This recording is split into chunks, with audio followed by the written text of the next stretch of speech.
So far, we've covered quite a bit of ground on the routing. We've talked about namespacing, custom routes, rebuilding resources completely from scratch. The next thing I want to do is talk about something called globbing. Now, globbing is spelled like this, globbing. And what it allows you to do is essentially group items and group routes together. Think of like a catch-all kind of situation. And I'm going to create a new route specific to posts, because just because we use posts like this with resources doesn't mean we can't add onto it. So I'm going to say get, and we'll say posts slash, and then a asterisk, and from here we can say missing.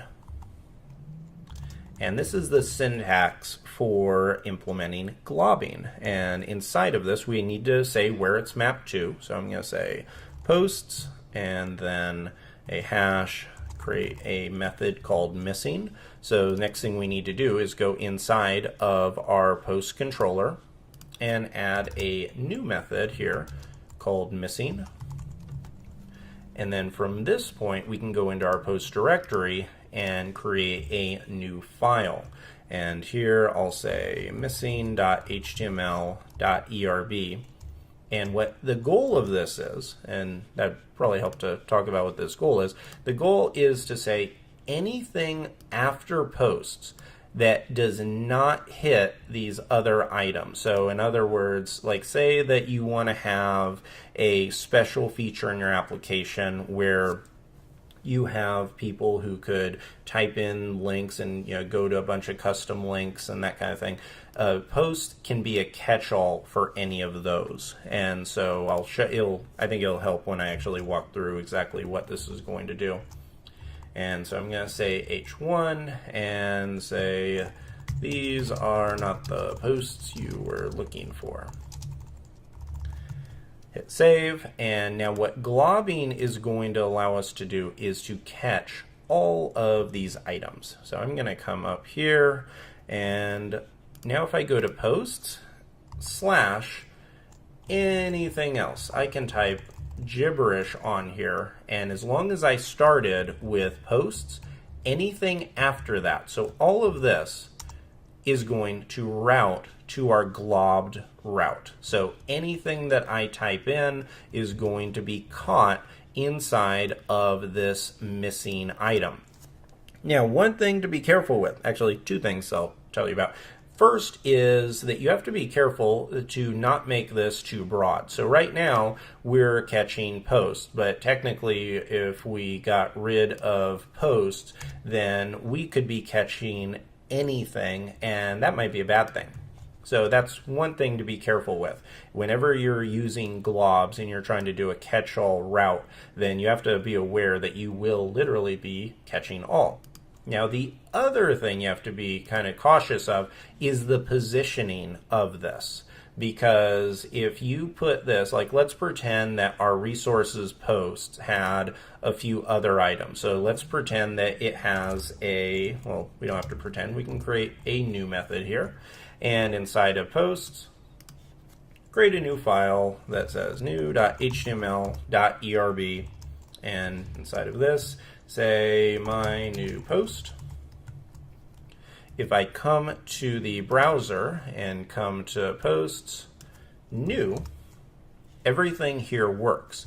But now watch what happens here. So watch what happens if I move this post missing glob route up. If you hit refresh now, look at that. It actually caught our route. So this is definitely not what we want. You have to be very careful here. And post still works, but anything, if you have a slash, anything after this, it might be good, it might catch the one you want, but it might also be bad because it might override other routes that you want to not have overridden. The way routing works is Ruby, or the entire Rails ecosystem, with the route starts at the top and continues its way down. for performance reasons. If it finds a route that matches, then it ignores everything else. So in other words, right here, when we passed in the browser posts/new, just like this, it went down, it said, okay, is this post new? Nope. Okay, is this one? Nope. It kept going down, down, down, until it got here, and it said, is this post new? And it went and it said, oh, it's post/anything.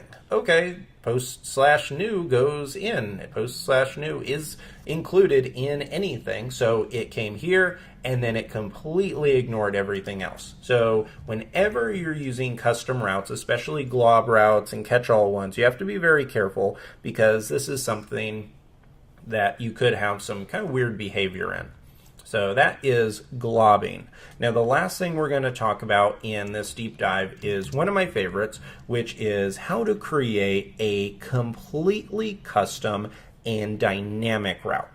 And I'm going to show you an example of this in real life because this is something that I personally have built out. So if you come to DevCamp and come to one of the guide pages here, you're going to see something that looks kind of interesting. So this is a guide. It's nested inside of a course and it's nested inside of a section. So this is some fairly deep nesting.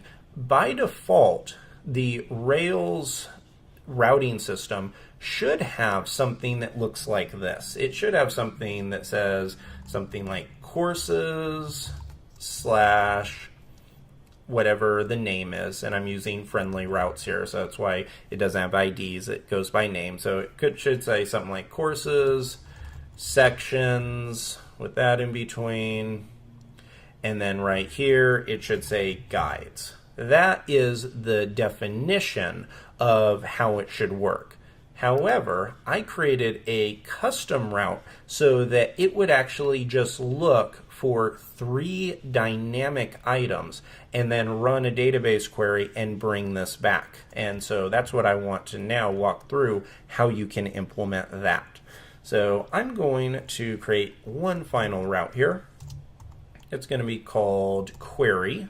So let's just pretend that you want to allow users to pass in some type of dynamic query on some data in your application. I can do query and then colon and pass anything. Now in other routes that you might have seen, usually you see something that says :ID. I want to show you that's completely arbitrary. You can say something right here. If you are looking for the ID, then you want to say ID. But if you are looking for something else, you can put anything you want. So I'm going to say get query / something. The way Rails routing works is if it sees a colon, it does not look at the word something. It treats this like a dynamic value. So it is going to say to the controller that we're going to connect this to, it's going to say, you should have the ability to query this item. You should have the ability to pull in whatever the user typed in. So I can say query / something and say this maps to pages hash something. And now, and something here and here do not have to match. This could be ASDF, it could be home, it could be contact, anything that you want. It just has to be something that is inside of the controller. So this is in the pages controller. Let's open that up. And actually, let's view this in rows so we can see it on top of each other. There we go.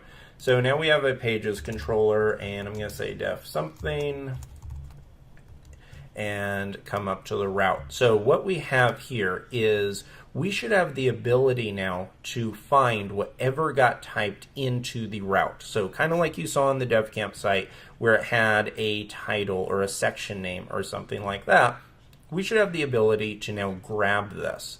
So let's test this out. I'm going to grab this, and the way that you grab items from the page in Rails is by saying params and then a colon, or then brackets, and then inside of this pass it in as a symbol. The symbol starts with a colon, and then it's the name. Now this is where the naming is important. Whatever you have here has to map here. So if you say that your ID, the thing that you're looking for, is this, then you have to pass it in. This could also be, if it was a standard one and was ID, then you would have to say, I'm looking for the ID, because that's what's going to be passed in. And in fact, just so you know, there's no connection between this and the name, let me change this to something else. This will be, in fact, let me just say else, just to show that this is completely arbitrary in the naming. And we're going to store this in an instance variable. So I'm going to say else equals, and the params else. Now if I come, we have to create pages something. We have to create this inside of pages. Let's get a new file, and this will be something.html.erb. And let's put this inside of h1 tag, and we'll say, let's see, this is just our instance variable else. And that should be all we have to do. So let's open up the browser and go to query. So if I come here and type query, and I could say hey, and look at that, it says hey. If I say this, if I say gibberish, it pulls it right up here. If I pull in numbers, it pulls it in. So what's happening here? This is pretty cool. We have a query as a route, and then we're saying, I want you to grab whatever is typed in there. So traditionally, you'd see something like what we do with our blogs. So if you see blogs, and if we come and create one here, you see how we have blogs/1, and if you come to show, that's exactly what you see. That is the route. Well, here we have created something completely from scratch, where we have query, which is something not related to anything else in our application. It's just a name we gave the route. And then we say, hey, and we could say anything we want. And then the way the data flow works is, first, the routing system finds query. It maps query to this route right here. After that, it says, okay, I see that you are looking for a parameter, and it finds whatever's in the parameter. From there, it stores it inside of its params hash. So it is mapped this else right here and says, okay, I see that you have a parameter called else. From that point, it stores it in the instance variable, and then it finally passes the instance variable and the value inside of it to the view. Let's show that you can actually extend this even further. So let's say that we want to have two parameters. So this is going to be another one right here.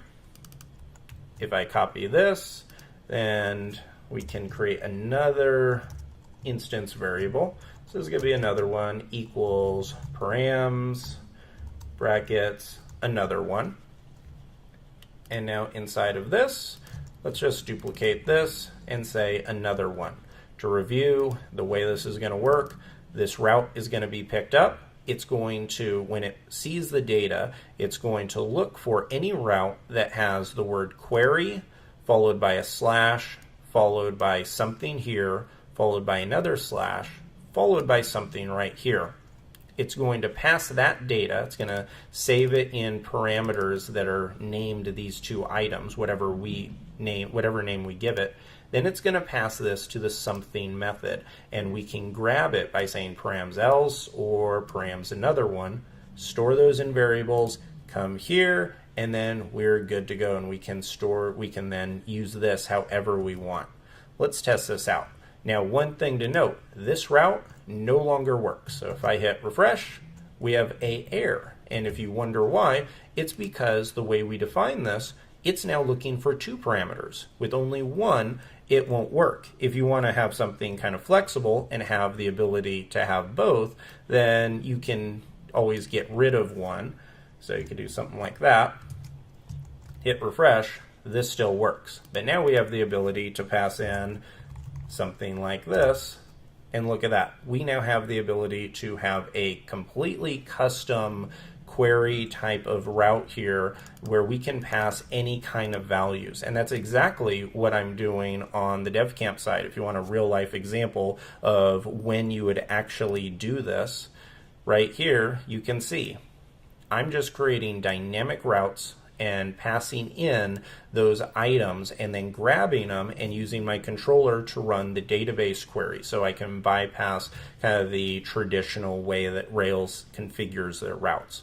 So I know that was a lot of content, but I really recommend, if any of it's still a little bit on the blurry side to you, take another go at it, go through it, follow along exactly with everything that I've typed in here and go through, see how you can change things, see how you can pass data from the route through the controller to the view and customize it however you want.